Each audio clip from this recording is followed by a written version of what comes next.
Bien, en fait, il y a 4 grands domaines où on offre des programmes à l'EMI. Vous les avez entendus, c'est l'art visuel, la bande dessinée, le design graphique et la muséologie. 4 domaines donc auxquels se greffe l'histoire de l'art comme un domaine un petit peu moins gros parce qu'on ne peut pas offrir de concentration actuellement en histoire de l'art, mais en art visuel, en BD, en design graphique et en muséologie, il est possible de se spécialiser dans ces domaines-là.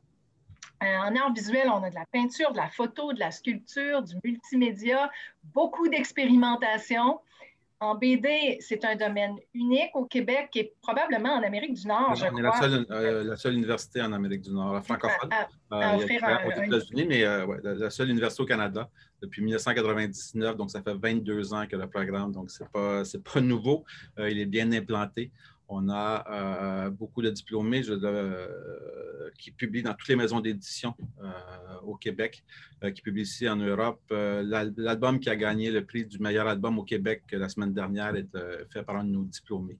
Donc, on forme vraiment des auteurs de bande dessinée et ça se termine le 3 ans. Si vous faites le programme de 3 ans en bac ou en majeur, vous terminez avec la création d'un petit album de 10-15 pages qui fait vraiment de la bande dessinée. Donc, ce n'est pas juste de l'étude, comme des études. Non, c'est de la pratique de la la bande création dessinée. et vous faites scénarisation, dessin et vous réalisez votre propre bande dessinée à la fin. Et certains d'entre eux se trouvent aussi à faire de l'illustration graphique de livres aussi, en Oui. plus d'une carrière de BDiste. C'est un métier qui est vraiment très en demande actuellement Et dans le au jeu, ouais. Québec. Dans le jeu vidéo aussi. Dans le jeu En vidéo. illustration, c'est le prix des libraires encore qui Iris a gagné avec ses illustrations il n'y a pas longtemps. Et la plupart des compagnies de jeux vidéo, Electronic Arts, Ubisoft, Sarbacane, toutes les compagnies, on a des anciens étudiants. Donc, on ne forme pas des gens en jeux vidéo, mais comme nos étudiants en bande dessinée ont une base en design, en scénarisation, en design de personnages, design de décors, souvent, il se trouve des emplois dans ces milieux-là.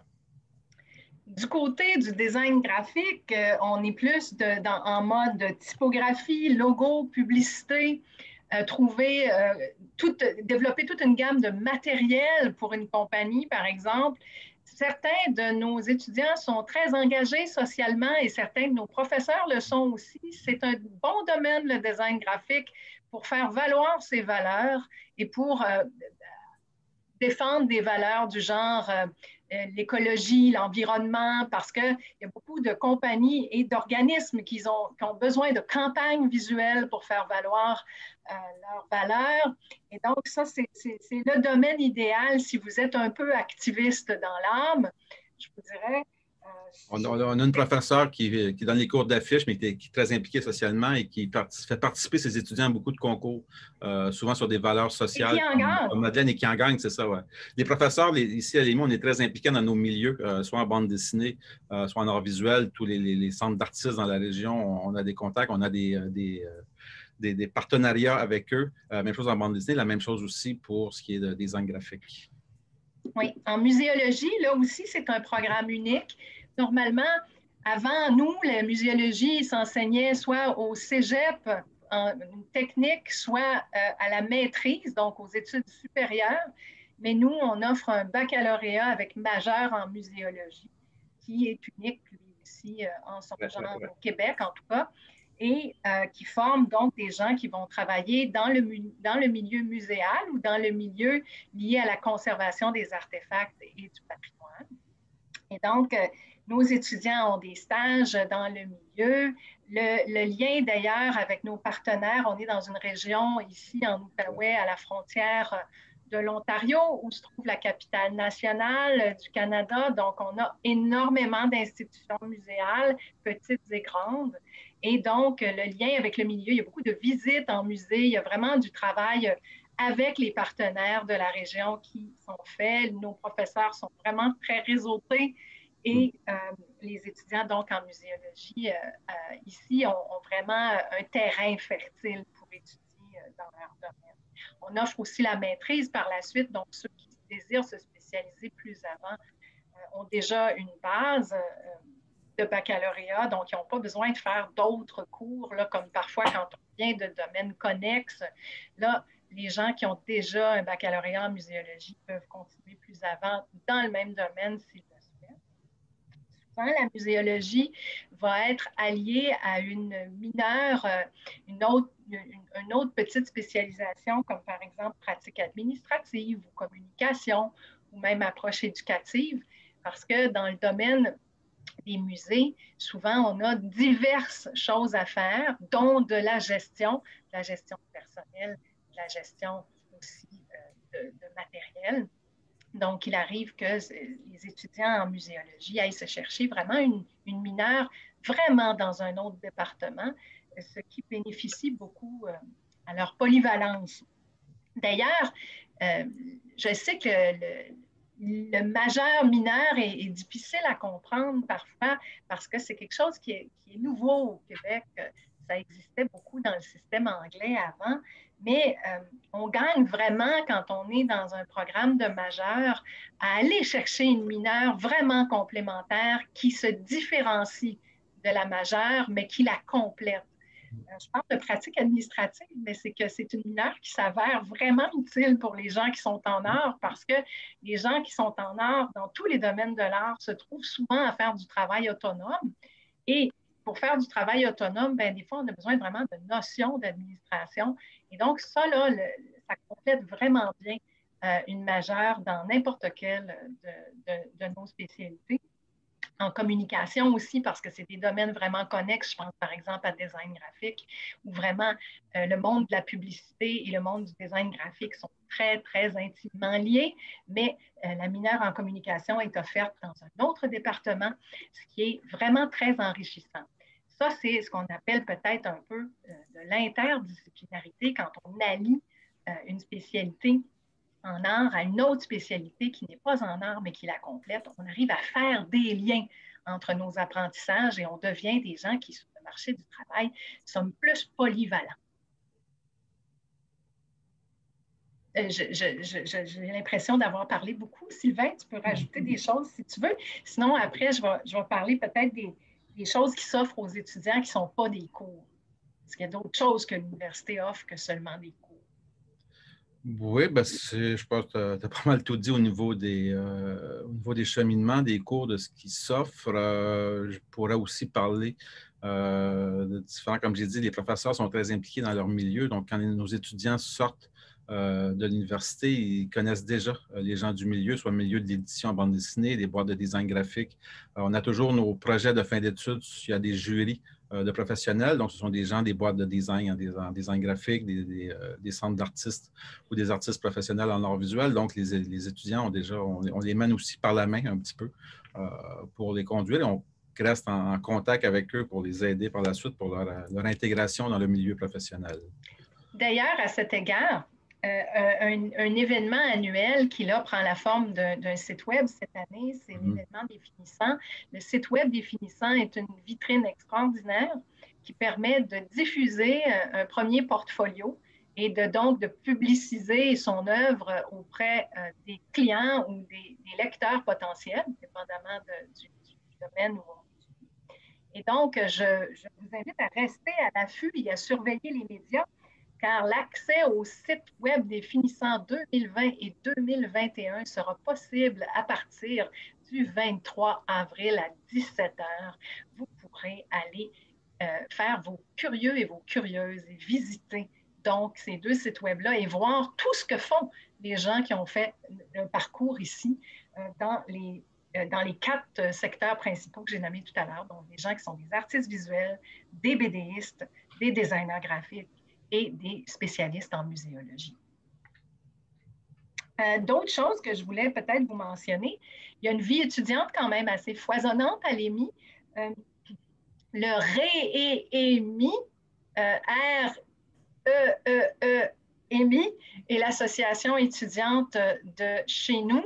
Je pense que c'est le regroupement des étudiants et étudiantes de l'EMI, si je ne me trompe pas, Sylvain. Oui. Et ils sont extrêmement actifs, même en temps de pandémie. Ils se soutiennent. Les étudiants chez nous sont tissés serrés et ils ont une page Facebook assez courue. Ils participent à beaucoup d'activités. Ils sont très activistes eux-mêmes et les membres du REEMI font aussi partie de ce qu'on appelle le conseil d'école qui regroupe par ailleurs d'anciens diplômés, des gens qui font partie là, du marché du travail, des personnes chargées de cours et des membres du corps professoral. Oui, les étudiants participent aux prises décisionnelles à l'UQO. À l'EMI en particulier, on les écoute vraiment parce qu'on est en synergie. On s'appelle l'école multidisciplinaire de l'image. On n'est pas un simple département habituel. On est vraiment une entité qui se considère soudée. Et donc, toutes les parties prenantes, tous les gens de notre communauté à nous, à l'EMI, sont toujours consultés quand il y a des décisions importantes. Les étudiants, les membres du personnel, les personnes chargées de cours, les professeurs, et on va souvent même chercher nos anciens diplômés pour avoir des meilleures idées. Donc, si vous voulez faire partie aussi du monde universitaire, mais y participer aux décisions, à l'EMI, on vous prend au sérieux. Ça, c'est certain. C'est moi qui mène le conseil d'école actuellement, alors je suis bien placée pour vous dire que les étudiants ont vraiment une place de choix dans la prise décisionnelle. Et les étudiants sont très présents aussi dans la prise de décision, mais à l'EMI, évidemment, avec la pandémie, c'est un peu vide de ce temps-ci, mais on a beaucoup d'ateliers, autant en art visuel, en design graphique, en bande dessinée, des ateliers pour de peinture, de chambre noire, pour la photographie, pour la mécanique, la bois et le métal aussi, pour les gens qui font de la sculpture, l'installation, tout ça. Donc, on a une menuiserie, un atelier de soudure aussi, mais elle fait également des laboratoires d'informatique. Donc, en Macintosh, mais on a, je ne sais plus, qu'à 50, 60 ordinateurs. Il y a des salles qui sont ouvertes 24 heures sur 24 avec un audiovisuel. Vous pouvez emprunter, on a différents équipements pour réaliser vos projets. Donc, on a effectivement, en art visuel, oui, vous travaillez peinture, sculpture, le médium, les médiums traditionnels, mais aussi tout ce qui est vidéo. Et oui. on est également équipé en informatique pour accompagner les étudiants pour la réalisation de leur projet. Et une chose que la pandémie a eu de bon, c'est de nous faire développer le dessin sur tablette.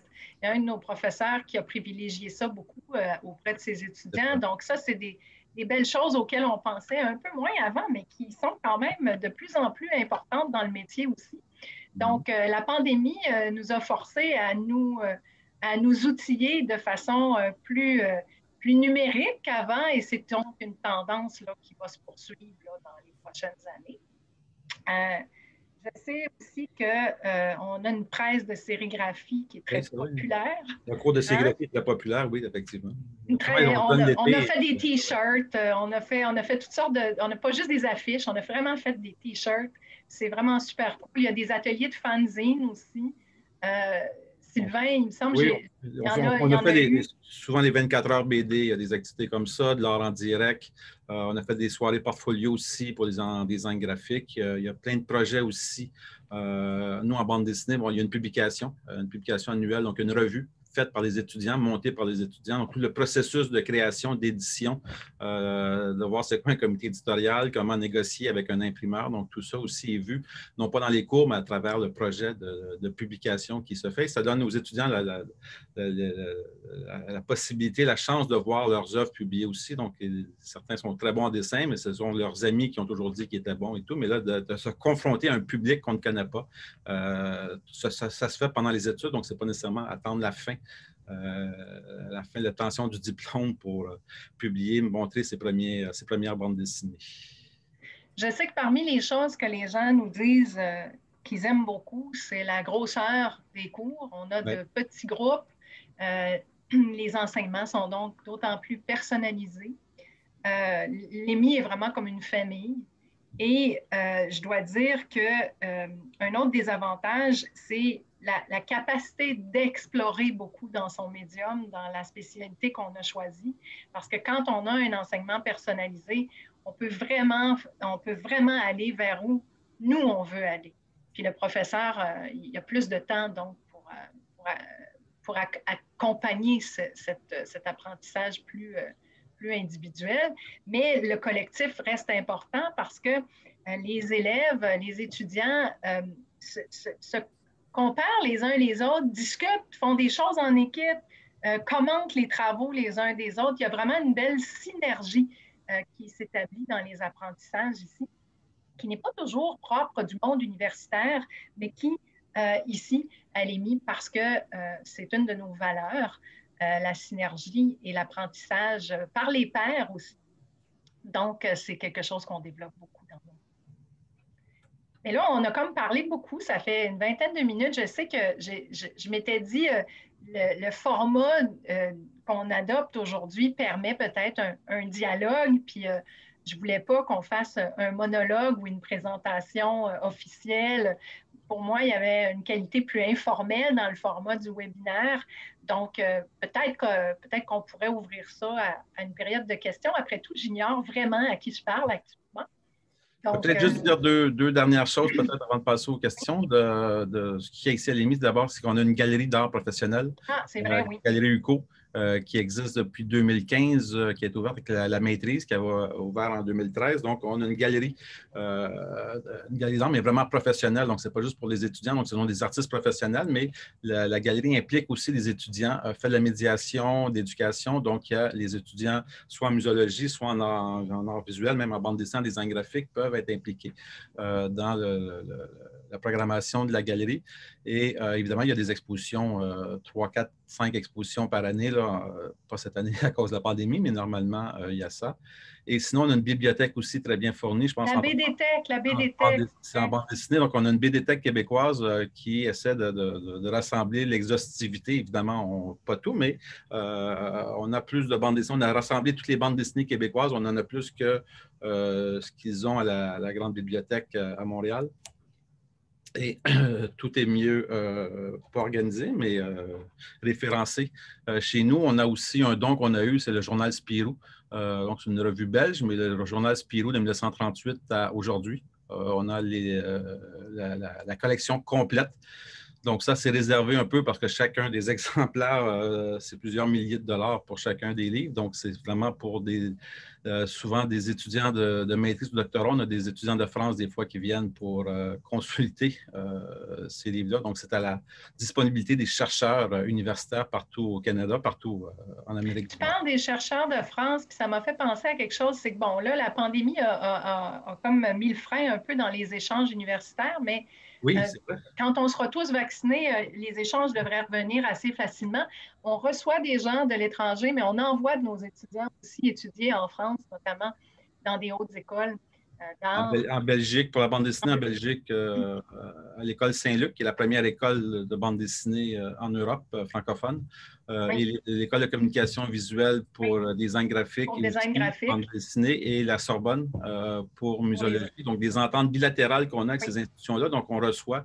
Là, je sais je t'ai envoyé un message hier, Madeleine. Oui, je suis au courant. Puis, on a un étudiant qui compte toujours partir en septembre. On a 2 étudiants de l'ECV de Bordeaux, je ne sais pas s'ils sont de Bordeaux ou de Paris, qui veulent venir chez nous, mais là, avec la pandémie, on ne sait pas, ils veulent savoir si on peut offrir les cours à distance, mais là, c'est des choses qu'on va explorer. Il faut réfléchir là-dessus, mais évidemment, normalement, c'est ça, il y a toujours 1, 2, 3, 4 étudiants qui peuvent partir faire une session. On l'a eu à plusieurs reprises. Oui. En France et en Belgique, ce sont les ententes qu'on a. Il y a eu aussi des voyages organisés. Il y a eu 2 voyages organisés au Japon avec des étudiants. Évidemment, le Japon est le premier marché de la bande dessinée. Donc, en 2009 et 2013, il y a des groupes d'étudiants qui sont partis 3 semaines visiter le Japon et rencontrer des acteurs du milieu de la bande dessinée là-bas. En Belgique aussi, Fête de la BD de Bruxelles en 2016, le Québec est invité et on avait été avec 3 étudiants aussi qui ont travaillé sur le kiosque de BD Québec pendant le festival. Donc, comme je disais qu'on était impliqués dans le milieu, ce sont ce genre d'opportunités-là aussi que ça nous permet pour nos étudiants. Oui. Mais là, je pense qu'on a fait le tour, je pense. Tu as mentionné les autres affaires qu'il y avait sur ma liste. Je pense la prochaine étape, c'est le menu de la cafétéria, mais ça, on peut laisser faire. Mais ça, on va attendre un peu. On devrait en avoir une nouvelle l'an prochain, si j'ai bien compris. On devrait avoir une nouvelle cafétéria. Donc, à découvrir. On est prêt pour les questions. On a aussi des conseillers d'orientation qui sont avec nous. Alors, n'hésitez pas à poser vos questions pour bien guider vos futurs étudiants et étudiantes. J'ai aussi mis le lien dans le chat. Madame Sans-Chagrin veut poser une question. Bonjour, Madame Sans-Chagrin. Oui, bonjour, je vais en profiter. Moi, je suis conseillère d'orientation au Cégep de Joliette. Okay. Puis, on a un DEC en arts visuels. Donc, il y a beaucoup d'étudiants qui poursuivent à l'université, évidemment. J'ai un finissant en BD qui vient de Joliette, oui. Oui, OK. Oui. Donc, j'ai une question bien précise pour une de nos étudiantes qui a terminé justement tous ses cours spécifiques en arts visuels, mais qui n'a pas complété ses cours généraux. Oui. Et là, elle souhaiterait aller à l'université sur la base adulte. Elle a 21 ans. Et je me demandais si elle serait admissible au baccalauréat en muséologie et patrimoine. Oui, sans doute. Sans doute, parce qu'elle n'a pas travaillé dans le domaine. Il va falloir qu'elle soumette un CV puis une lettre d'intention, à peu près. C'est quelque chose comme ça. Là, pour la base adulte, du moment qu'elle a plus de 21 ans ou plus et qu'elle a une expérience pertinente et un intérêt marqué, là, elle devrait pouvoir postuler sans problème. Pour art visuel et bande dessinée, souvent, on regarde pour le dessin, la qualité du dessin ou des œuvres. Là, des fois, c'est le nombre d'heures aussi qui peut y avoir. En muséologie, il n'y a pas de portfolio. Pas de portfolio, mais c'est... Et de toute façon, si jamais elle voulait faire valoir les choses qu'elle a faites au cégep pour entrer en art visuel, par exemple, elle pourrait faire valoir qu'elle a fait aussi cours de spécialité. Puis ça, son dossier serait étudié différemment. Mais si la personne a un DEC sans mention, ça fonctionne aussi, là. Oui. Donc, tant longtemps qu'elle a un DEC, elle pourrait rentrer avec la base DEC, il n'y a pas de problème. Mais pour muséologie, la base adulte est une base assez courante d'admission, là. Puis il faut juste s'assurer de justifier l'intérêt pour la muséologie au moyen d'un CV, d'un petit paragraphe qui pourrait expliquer ça aussi. Parfait. Et elle pourrait déposer une demande d'admission pour l'automne. Il est encore temps. Oui. On est en pleine période d'admission. C'est pour ça qu'on fait notre webinaire maintenant. D'ailleurs, nous, on admet quand même jusqu'à relativement tard, mais le gros des admissions se fait maintenant, jusqu'à l'été, disons. Parfait. Puis pour les programmes qui exigent un portfolio, j'imagine que les détails sont sur le site Internet. Oui, puis je vous invite à écrire à emi@uco.ca. Ça, c'est l'adresse où vous allez joindre à la fois Ginette, dont je parlais au début, et moi-même. Donc, ça, on est la source d'information principale, à part le site web, là, pour tout ce qui est lié aux admissions, aux demandes d'admission et aux inscriptions. Parfait. Merci beaucoup. Le lien est mis dans le chat. Ah oui, je vois. Portfolio, mais sinon, dès que vous allez sur le site web, là, quand vous allez nous joindre, là, vous allez trouver toutes nos adresses importantes. Et pour les conseils d'orientation... Je reçois les mêmes courriels que Ginette sur emi@uco.ca. Oui. Pour les conseils d'orientation, c'est des informations sur l'EMI aussi en général. Il y a les réseaux sociaux. Donc, on est sur Facebook, sur Twitter, sur Instagram. Oui. On n'est pas encore sur TikTok, je pense, mais ça s'en vient. TikTok, on n'est pas assez jeune pour TikTok. Il parle pour toi, là. Je demande à mes enfants de faire des TikToks, ça irait mieux. Mais en tout cas, pour les autres, oui, Twitter, EMI, ça doit se trouver, l'École musicale de l'image. On met de l'information sur nos programmes, sur nos diplômés. On fait beaucoup, c'est notre plus grande richesse, nos diplômés.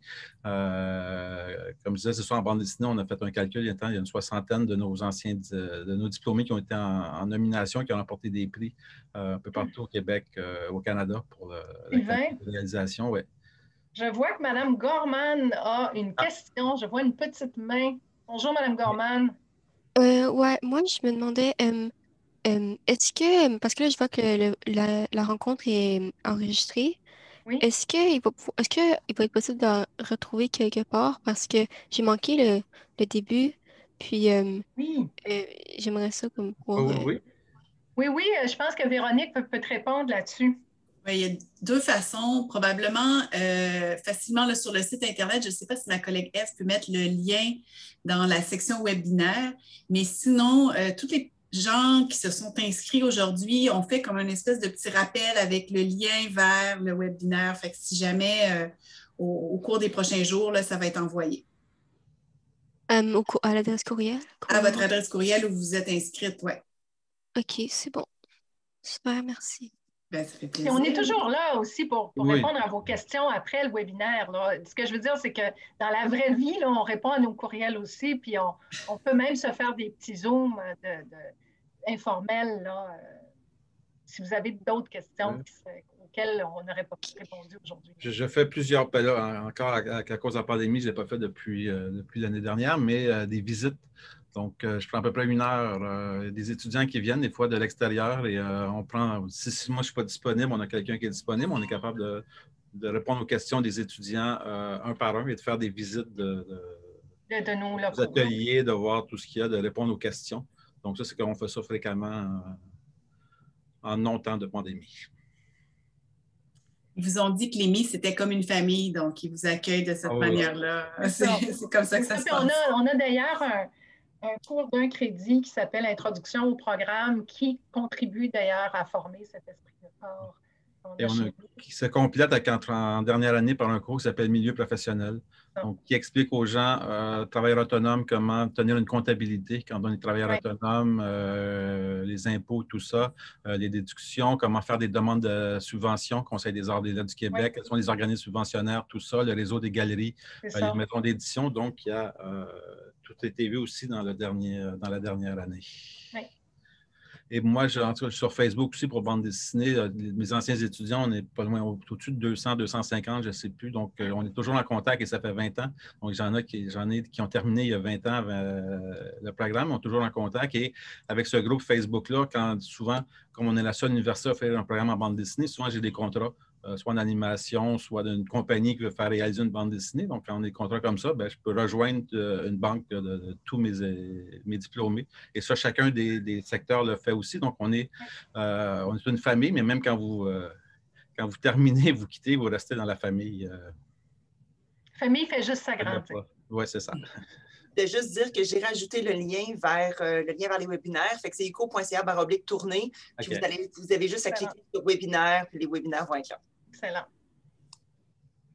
Peut-être, je ne sais pas s'il y a d'autres questions, mais en attendant, peut-être parler rapidement, Madeleine, qu'il y a des ententes établies avec les différents cégeps qui ont des programmes en art visuel ou en design ou en graphisme. En fait, les ententes diffèrent selon si le cégep offre un programme de type général ou un programme de type technique dans un des domaines connexes.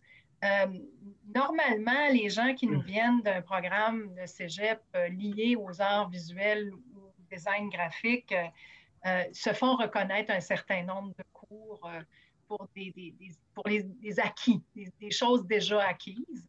Donc, je dirais que selon le programme, ça peut varier entre, disons, 2, 3 et 10, dépendamment. Je sais que dans certains cas, il y a jusqu'à 10 cours qui sont reconnus, mais c'est plus dans le domaine du design graphique, selon moi, là, si je me rappelle. Mais si le cégep n'avait pas d'entente préalable, on étudie quand même le dossier de reconnaissance des acquis des étudiants qui le souhaitent. Et donc, la reconnaissance des acquis, c'est quelque chose qui se fait dès la première session d'inscription. Donc, si vous avez des étudiants, je sais que certains sont conseillers d'orientation ici, si vous avez des étudiants qui souhaitent bénéficier de ça, dites-leur qu'ils doivent faire une demande dès leur première session d'admission et que nous, on va les outiller dans cette demande-là. Mais il ne faut pas qu'ils attendent que leur première session soit finie puis qu'ils soient en 2e année, par exemple, parce que la reconnaissance de cours, il faut qu'elle se fasse assez tôt pour qu'on puisse arranger le cheminement et permettre donc un cheminement normal ou le moins atypique possible pour la suite des choses. C'est pour ça que ça se fait relativement.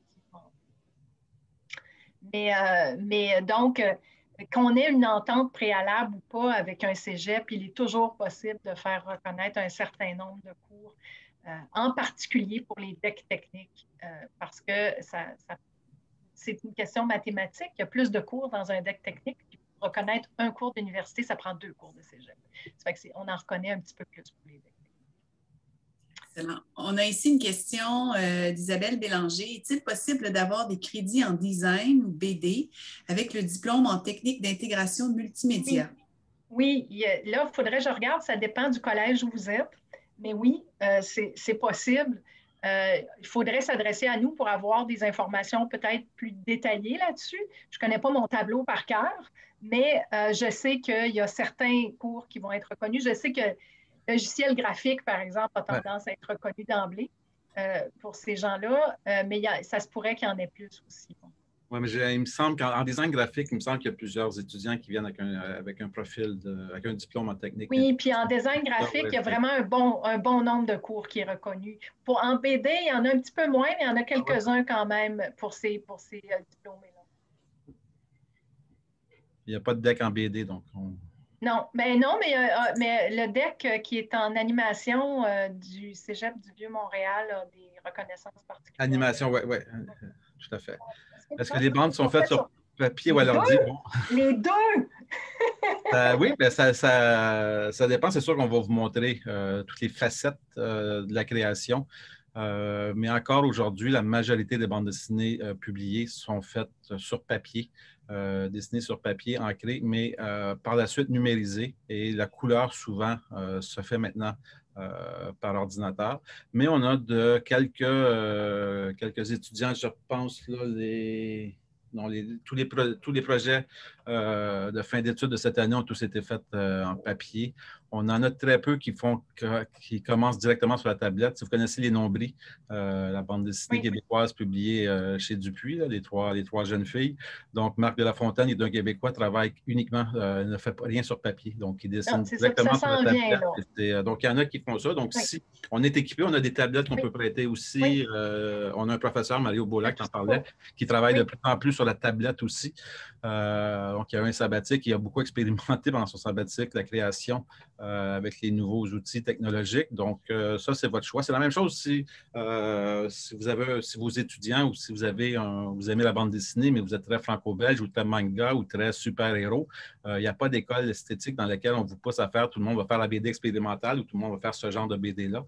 Si vous faites de la BD plus classique ou si vous faites de la BD plus expérimentale, on va travailler avec vous, avec ce que vous aimez, avec vos forces. On va vous faire découvrir que le champ de la bande dessinée est beaucoup plus vaste et qu'il y a d'autres choses que peut-être que vous ne connaissez pas. Mais quand on regarde les projets de fin d'année, j'ai autant des choses de BD reportage sur la transsexualité que de l'héroïque fantasy au Seigneur des Anneaux, que de la BD plus poétique. Donc, tous les genres sont valorisés. Et Sylvain, une personne nous demande quelles sont les voies de sortie au juste en BD, les débouchés? Oui, ben c'est comme si vous étudiez en littérature, si vous voulez, c'est d'être écrivain. Donc, ça, c'est le premier, disons, c'est celui auquel on pense. C'est de faire la bande dessinée, donc c'est de soumettre des ouvrages, des manuscrits des éditeurs. Comme j'ai dit un peu plus tôt, on a des diplômés chez tous les éditeurs québécois qui existent de bande dessinée. Ils font aussi de l'illustration. Je pense que l'illustration devient un débouché de plus en plus important, notamment pour le livre pour enfants, qui est un marché extrêmement développé. Puis certains vont devenir des auteurs pour enfants, puis ça ne sera pas nécessairement de la BD, mais ça va être du livre illustré aussi.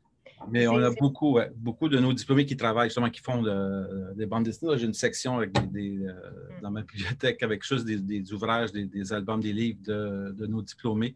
Mais bon, c'est comme si vous êtes en théâtre, en peinture, c'est de s'inscrire dans les galeries, dans les maisons d'édition.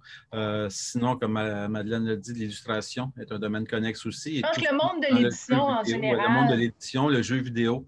Le jeu vidéo. Des fois, des compagnies comme Ubisoft, j'en ai plusieurs chez Ubisoft Ubisoft offre une formation.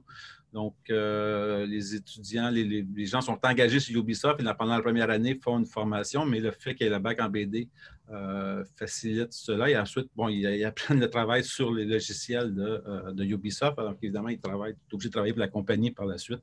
Mais j'en ai beaucoup qui font de ça aussi dans la majorité des boîtes de production. En dessin animé, en vidéo, en jeu vidéo. On a des anciens de chez nous qui travaillent aussi. J'en ai qui travaillent en bibliothèque, qui sont spécialistes de la bande dessinée, mais qui vont écrire sur la bande dessinée, qui vont travailler, faire la médiation culturelle en bibliothèque ou dans des maisons d'édition aussi, qui vont faire plus de la gestion.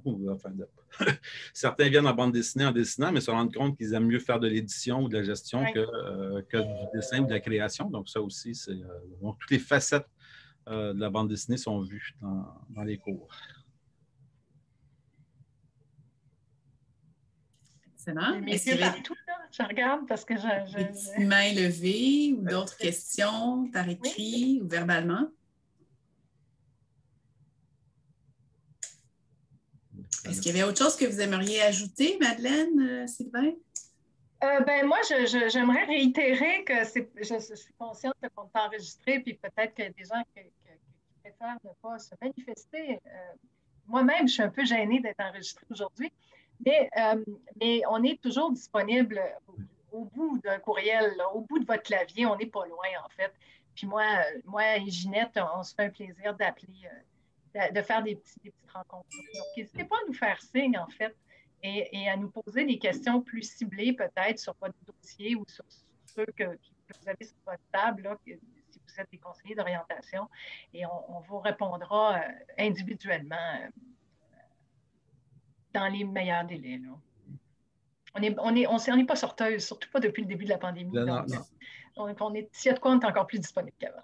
Et suivez-nous sur les réseaux sociaux. Oui, suivez-nous sur les réseaux sociaux. Allez les voir, les sites web qui vont être lancés là, le 23 avril prochain à 17h. C'est beau à voir là, des travaux de gens qui ont fait leur parcours chez nous et qui sont vraiment des nouveaux professionnels, en fait. C'est vraiment de qualité professionnelle, les choses qui sont faites. C'est très impressionnant, en fait, ce que 3 ans peuvent faire comme différence dans la vie de quelqu'un. Les sites web vont être lancés bientôt. Je vous invite à rester à suivre les sites de l'UQO, à suivre les réseaux sociaux de l'EMI. Il y a une nouvelle qui va sortir très bientôt et qui va vous donner les sites web en question. Mais ça, c'est les sites web encore. Ils vont être en ligne le 23. Les sites web 2020-2021, mais il y a moyen de voir les sites. Il y a moyen de voir les autres. 2018, les anciens, on était papier avant, mais ils sont en PDF sur les sites. Si vous allez projets spéciaux, EMI, projets spéciaux. Si vous allez sur notre site web, sur le site web, sur la page web de l'EMI à l'UQO, vous allez trouver. Et il me semble que sur notre site web même, dans les choses, il y a, si vous allez dans... Je viens d'en mettre un site là, je ne sais pas si c'était... Projet de l'EMI, c'est lequel? Oui, c'est ça. Celui-là, OK, parfait. Ouais. OK, parce que j'essaie de voir, c'est étudiant actuel. Je pense que c'est dans... Est-ce que je peux partager mon écran? Non, c'est ça, c'est dans Futurs étudiants de premier cycle. Quand vous allez dans le menu déroulant de notre site web, Futurs étudiants de premier cycle, vous avez catalogue des finissants puis des portraits de diplômés. C'est là que vous allez trouver la version 2019. Donc, vous avez 2020, 2021. 2020 était un peu bousculé l'année dernière, mais vous avez accès... Mais j'aimerais vraiment ça que vous alliez voir ceux de cette année parce que ce sont des gens résilients qui ont travaillé dans des conditions différentes de leurs prédécesseurs parce que la pandémie nous a obligés à être d'autant plus créatifs. Et les sites donc, de 2020 et 2021 qui sont lancés incessamment sont pas mal extraordinaires. Donc, et celui que je vous montre en ce moment à l'écran 2018, bon, c'est des catalogues papier qu'on avait, donc c'est le PDF qui est mis sur l'ordinateur, alors que 2020-2021, c'est un site qui a été créé. C'est ça. Ils sont vraiment pas mal extraordinaires, je pense. Il y a des petites animations. C'est vraiment sympathique. J'ai mis aussi dans le chat le lien vers les portfolios là, pour ceux qui se demandaient quoi ajouter dans le lien. Il est dans le lien. Vous avez d'autres, sur la maîtrise aussi. À la maîtrise, on a beaucoup de conférences. On a un budget énorme de conférences de maîtrise donc, dans les sessions, mais cette année, c'était pas mal tous en web aussi, en Zoom. Donc, vous pouvez être... Ici, on a 2017, ça n'a pas été à jour depuis... Oui, c'est pour ça que j'ai... Les réseaux sociaux, on est plus vite, ouais. Je pense que notre site web de l'EMI à l'UQO, il y a quand même le catalogue le plus à jour, celui de 2019. Et puis, il y a des portraits de diplômés. Si vous êtes intéressé pour les déboucher, savoir qu'est-ce qu'ils font nos diplômés. Ça, ces portraits-là sont vraiment instructifs parce qu'il n'y a rien comme des vrais exemples qui sont sortis de chez nous pour vous dire qu'est-ce que les gens qui ont ces diplômes-là peuvent faire. Sur le site web aussi, c'est peut-être une chose qu'on n'a pas parlé, mais absolument qu'on parle de la fierté de nos diplômés, mais aussi la fierté de notre corps professoral, autant les professeurs que les chargés de cours. Beaucoup de gens du milieu. Donc, si vous allez sur la page web, vous avez un onglet corps professoral où vous allez amener des pages des professeurs et des chargés de cours. Là, on a beaucoup d'artistes professionnels, Vous avez aussi un séjour qui expose au Musée d'art contemporain à Montréal, un des artistes les plus connus en installation au Québec, des gens en illustration comme Clément de Gaulle-Jacques ou Lino, qui faisait les affiches de théâtre à Montréal, qui en a fait beaucoup. Et corrige-moi, Sylvain, mais... Nous aussi, Viviane, Michel Hellman, les auteurs de BD. On a eu Réal Godbout qui a pris sa retraite. Donc, ce sont des gens aussi du milieu. Donc, on a des professeurs qui ont fait des doctorats dans le domaine, mais aussi beaucoup d'artistes professionnels qui n'ont pas nécessairement fait des doctorats, mais qui ont une pratique et qui sont une pratique de plusieurs années, plusieurs décennies, et qui sont très connus dans leur milieu, qui enseignent chez nous. Dis-moi, Sylvain, je ne me trompe pas, il y a vraiment une visite virtuelle du campus aussi sur le site web. Dans la même section, futurs étudiants de premier cycle, il y a un petit Vimeo là, avec une visite virtuelle de nos ateliers numériques traditionnels et du studio de photographie. Donc, en fait, je pense que je vous invite vraiment à consulter la page web de l'IMI sur le site web de l'UQO parce que vous allez y trouver une foule d'informations visuelles et textuelles sur nos programmes qui pourront vous donner l'eau à la bouche ou l'encre au crayon.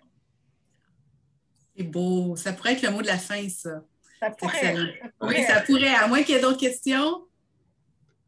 Sinon, on vous laisse aller prendre... Par courriel, on répond aux questions. Oui, c'est ça. N'hésitez surtout pas. On n'est pas sorteux, comme je disais. Tout à fait. Puis vous avez l'information dans la zone discussion. Et sinon, à questions@commercialuco.ca, peut-être que vous allez le retenir. Vous pouvez entrer directement en contact avec notre équipe de recrutement, puis on peut vous mettre en lien avec les personnes recherchées. Ou emi@commercialuco.ca pour rejoindre directement les gens d'EMI, Madeleine, Ginette, Sylvain et son équipe. Voilà.